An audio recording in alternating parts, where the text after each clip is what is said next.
The Secret Garden by Frances Hodgson Burnett. Chapter 1. Little Miss Mary. Nobody seemed to care about Mary. She was born in India, where her father was a British official. He was busy with his work, and her mother, who was very beautiful, spent all her time going to parties. So an Indian woman, Kamala, was paid to take care of the little girl. Mary was not a pretty child. She had a thin, angry face and thin yellow hair. She was always giving orders to Kamala, who had to obey.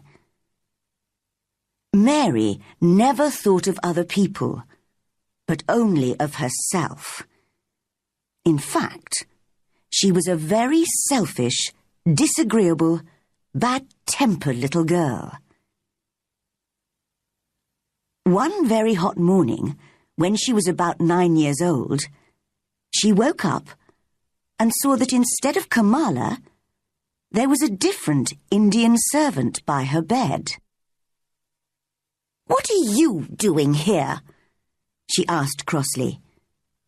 "Go away, and send Kamala to me at once." The woman looked afraid.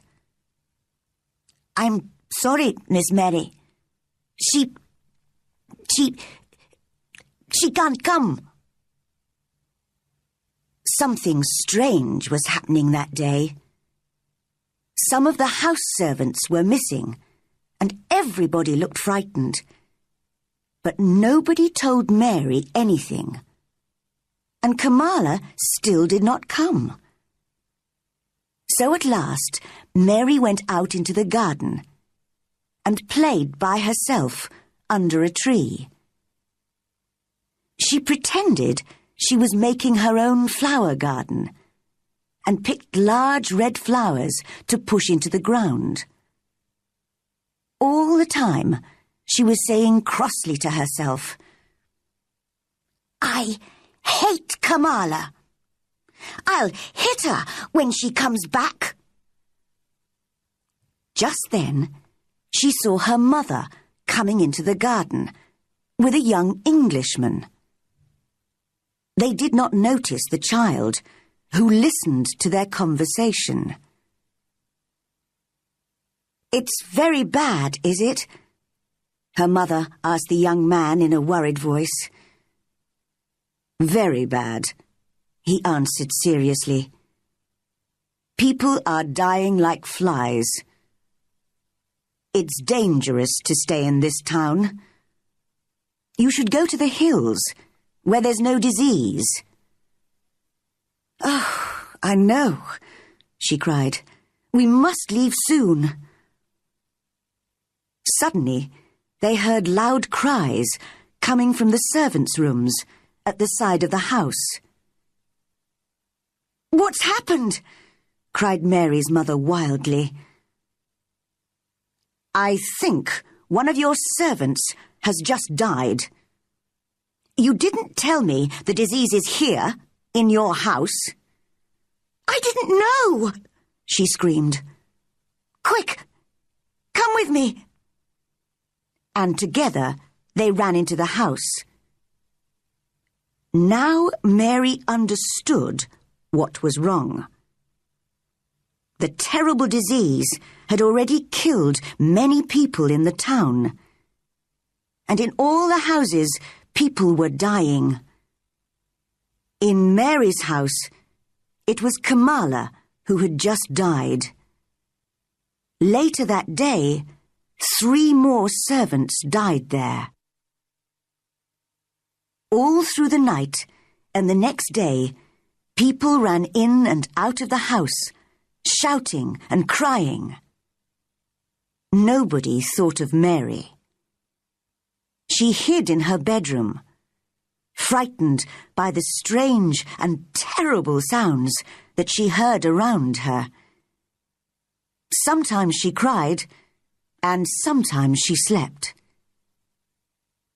When she woke the next day, the house was silent. Perhaps the disease has gone, she thought, and everybody is well again. I wonder who will take care of me instead of Kamala. Why doesn't someone bring me some food? It's strange the house is so quiet. But just then, she heard men's voices in the hall. How sad, said one. That beautiful woman. There was a child, too, wasn't there? Said the other. Although none of us ever saw her. Mary was standing in the middle of her room when they opened the door a few minutes later. The two men jumped back in surprise. My name is Mary Lennox, she said crossly. I was asleep when everyone was ill, and now I'm hungry. It's the child, the one nobody ever saw, said the older man to the other. They've all forgotten her. Why was I forgotten? Asked Mary angrily. Why has nobody come to take care of me? The younger man looked at her very sadly. Poor child, he said. You see, there's nobody left alive in the house, so nobody can come. In this strange and sudden way, Mary learnt that both her mother and her father had died. The few servants who had not died had run away in the night. No one had remembered little Miss Mary. She was all alone. Because she had never known her parents well, she did not miss them at all. She only thought of herself, as she had always done. Where will I live? She wondered. I hope I'll stay with people who let me do what I want. At first, she was taken to an English family who had known her parents. She hated their untidy house and noisy children, and preferred playing by herself in the garden. One day, she was playing her favourite game, pretending to make a garden, when one of the children, Basil, offered to help. Go away, cried Mary. I don't want your help. For a moment, Basil looked angry, and then he began to laugh. He danced round and round Mary and sang a funny little song about Miss Mary and her stupid flowers. This made Mary very cross indeed. No one had ever laughed at her so unkindly. You're going home soon, said Basil, and we're all very pleased you're leaving. I'm pleased too, replied Mary. But where's home? You're stupid if you don't know that, laughed Basil. England, of course. You're going to live with your uncle, Mr. Archibald Craven. I've never heard of him, said Mary coldly. "But I know about him because I heard Father and Mother talking," said Basil. "He lives in a big, lonely old house and has no friends because he's so bad-tempered. He's got a crooked back and he's horrid."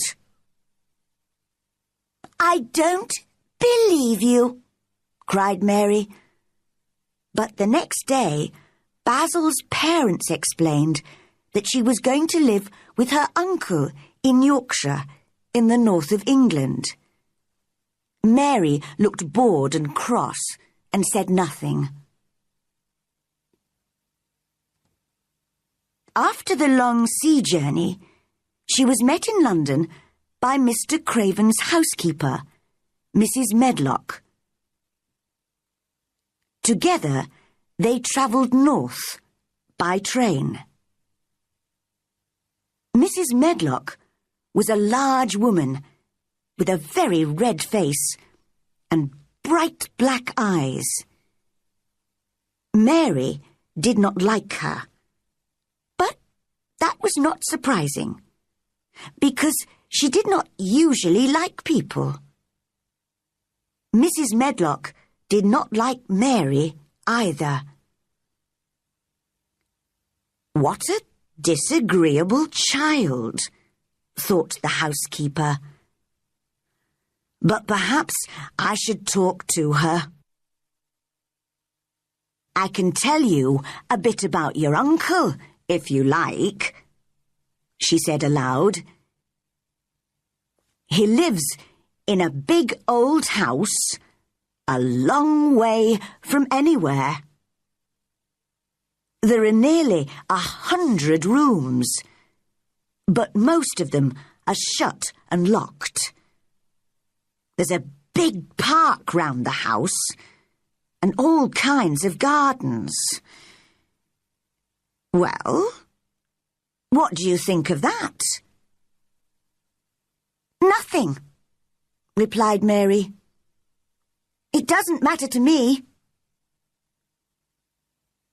Mrs. Medlock laughed. "You're a hard little girl.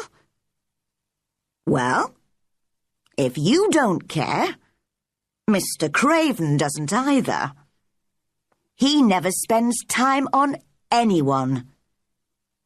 He's got a crooked back, you see, and although he's always been rich, he was never really happy until he married." "Married?" repeated Mary in surprise. "Yes. He married a sweet, pretty girl, and he loved her deeply. So, when she died—" "Oh, did she die?" asked Mary, interested. "Yes, she did. And now he doesn't care about anybody. If he's at home, he stays in his room and sees nobody.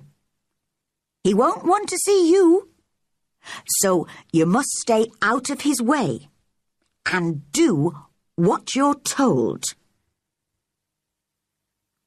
Mary stared out of the train window at the grey sky and the rain. She was not looking forward to life at her uncle's house. The train journey lasted all day, and it was dark when they arrived at the station. Then there was a long drive to get to the house. It was a cold, windy night, and it was raining heavily. After a while, Mary began to hear a strange, wild noise. She looked out of the window, but could see nothing except the darkness.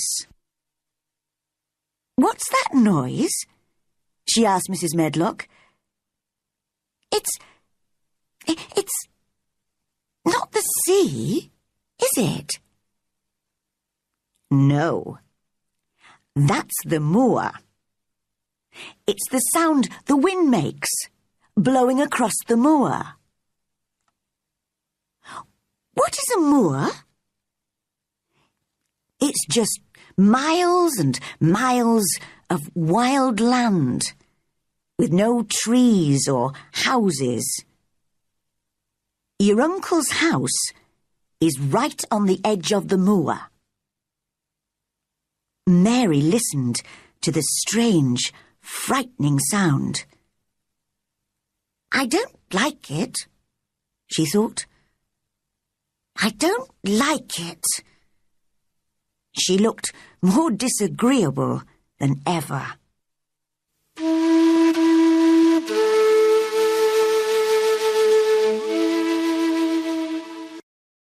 Chapter 2. Mary in Yorkshire.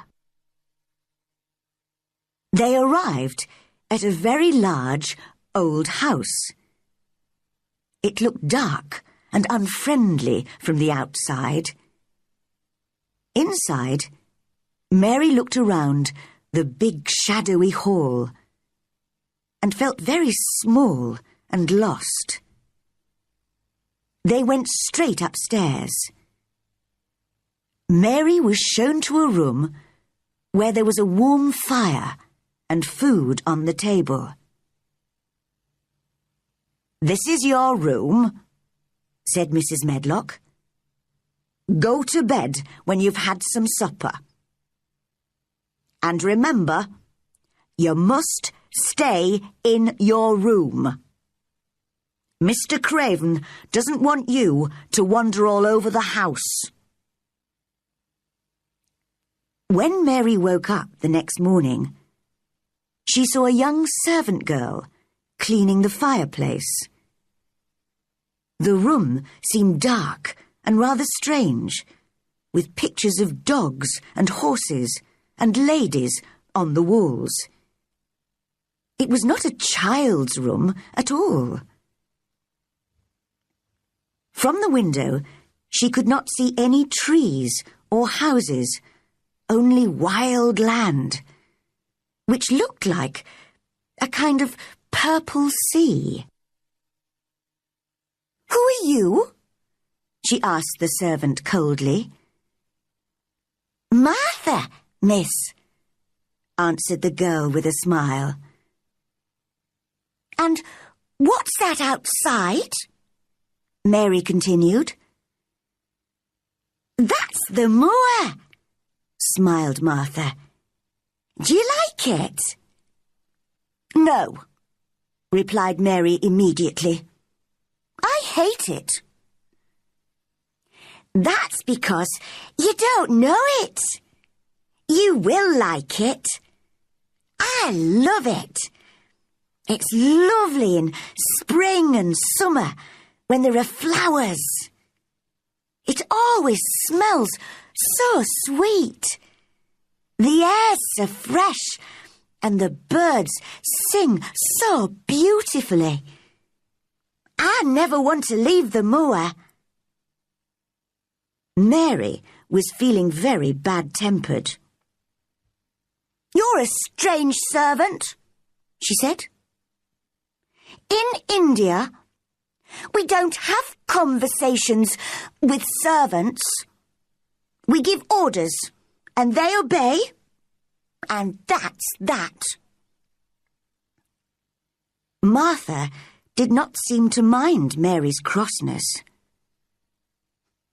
"I know, I talk too much," she laughed. "Are you going to be my servant?" asked Mary. "Well, not really. I work for Mrs. Medlock. I'm going to clean your room and bring you your food. But you won't need a servant except for those things." "But who's going to dress me?" Martha stopped cleaning and stared at Mary. "The can I dress this son?" she asked, shocked.